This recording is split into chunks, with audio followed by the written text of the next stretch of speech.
యేసుక్రీస్తు నామమునకు స్తోత్రం కలుగును గాక. వీక్షిస్తున్న ప్రేక్షకులందరికీ నా హృదయపూర్వకమైన వందనాలు తెలియజేస్తున్నాను. మన అంశం దేవుడు అనేవాడు ఏమై ఉండాలి? లేదా దేవుని యొక్క గుణాలు ఏమై ఉండాలనే విషయం మాట్లాడుతా ఉన్నాం.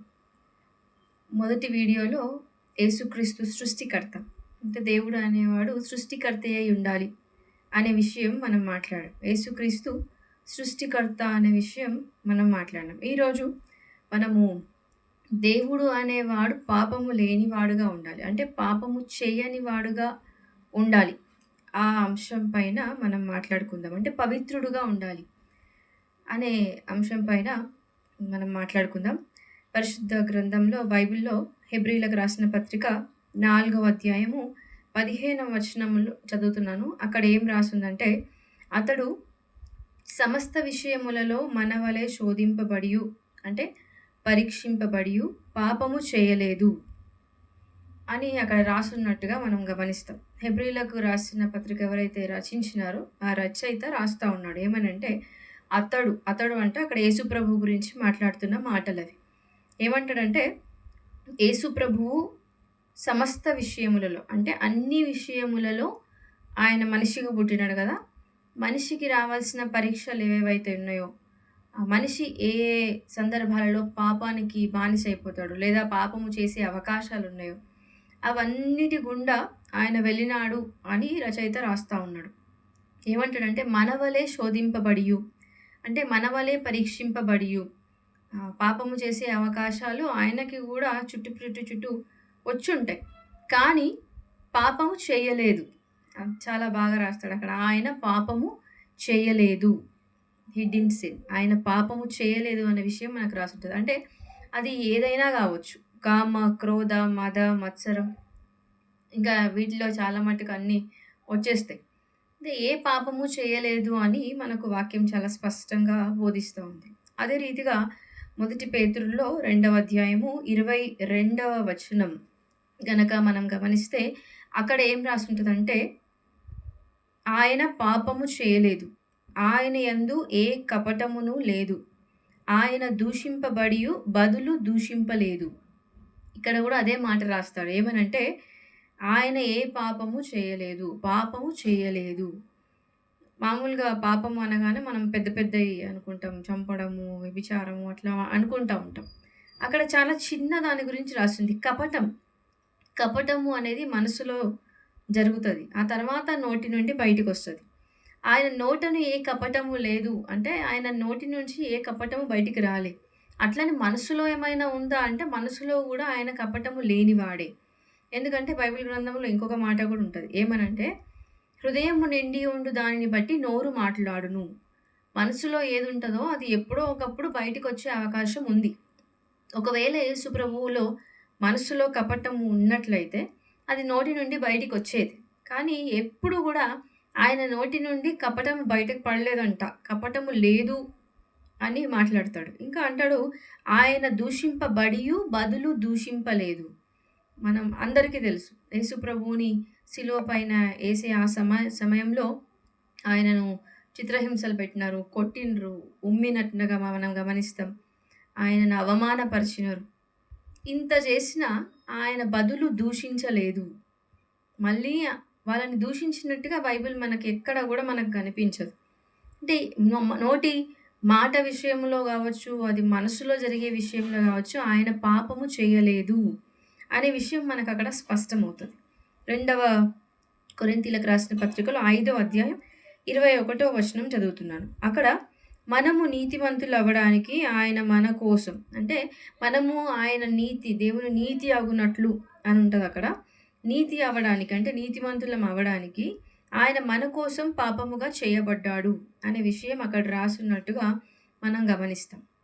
ఏం జరిగింది అక్కడ అంటే, మనము పాపులము అంటే ఏదో ఒక విషయంలో అబద్ధం ఆడుండొచ్చు, చెడు తలంపులు తలంచుండొచ్చు, చెడు చూపు చూసుండొచ్చు, మనసులో అసూయ పడుండొచ్చు, కోపగించుకొని ఉండొచ్చు. ఏదో ఒక పాపం అందరం చేసుంటాం. అయితే యేసు ప్రభు ఏ పాపము చేయలేదు అనే మాట మనం విన్నాం గదా!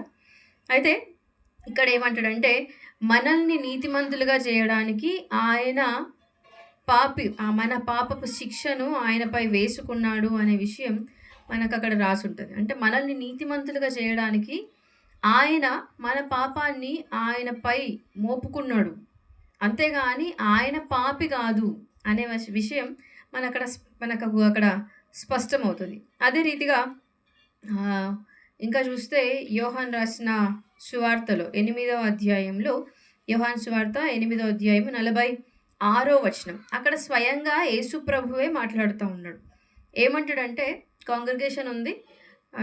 ఆయన చుట్టూ జనాలున్నారు. ఆ జనాలతో యేసు ప్రభువు చెప్తున్నాడనమాట.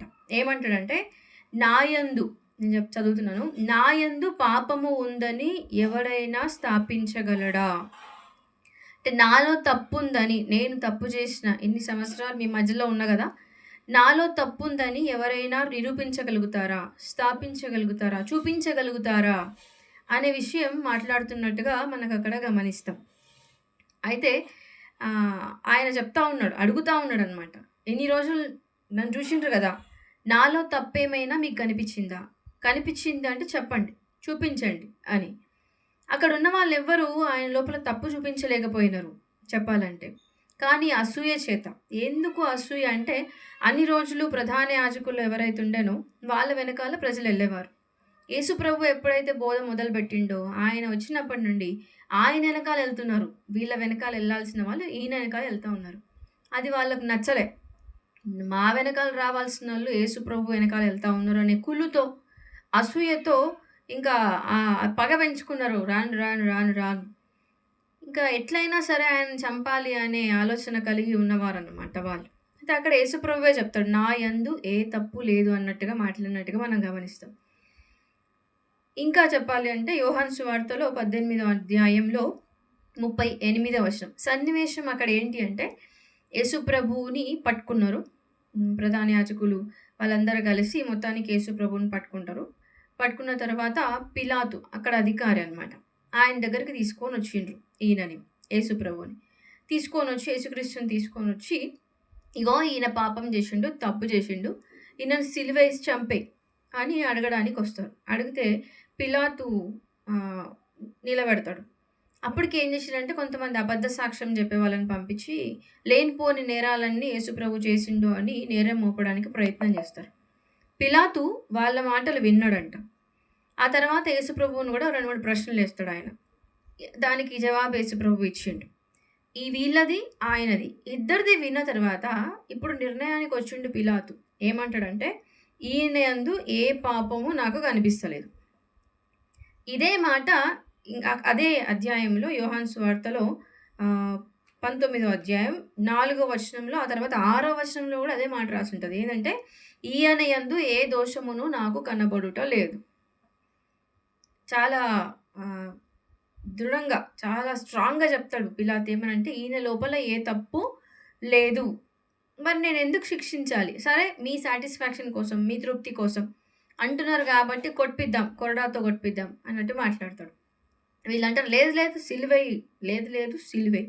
అప్పుడు పిలాతు ఏమంటాడంటే, సరే నాకైతే ఈయన లోపల ఏ తప్పు కనిపిస్తలేదు.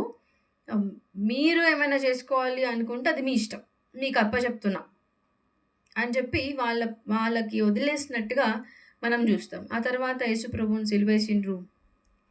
మన పాపకు శిక్ష ఆయన మీద వేసుకోవడానికి మాత్రమే ఆయన సిలువ వేయబడ్డాడనే విషయం మనం గమనించాలి. ఈ వృత్తాంతం అంతట్లో మనకు అర్థమయ్యేది ఏంది అంటే, యేసు ప్రభువు అంటే దేవునికి ఉండాల్సిన గుణం ఏదైతే ఉందో, పాపరహితుడు అంటే పాపము చేయని వ్యక్తిగా ఉండాలి అన్నాం కదా దేవుడు అనే వ్యక్తి. అది యేసు ప్రభువు అట్లా బ్రతికిండు. ఆయన ఏ పాపము చేయలేదు. ఆయన పరిశుద్ధుడు. మనల నుండి కూడా ఆయన అదే కోరుకుంటా ఉన్నాడు. నేను పరిశుద్ధుని కదా, మీరు కూడా పరిశుద్ధంగా ఉండండి అని. చిన్న ప్రార్థన చేసుకుందాం, కళ్ళు మూసుకుందాం. ప్రభువా, మీకు వందనాలు. మీరు పరిశుద్ధుడు అయినందుకు మీకు వందనాలు, స్తుతులు, స్తోత్రాలు చెల్లిస్తున్నాం. ఏ పాపము చేయని దేవా, మీకు వందనాలు, స్తుతులు, స్తోత్రాలు చెల్లిస్తున్నాం తండ్రి.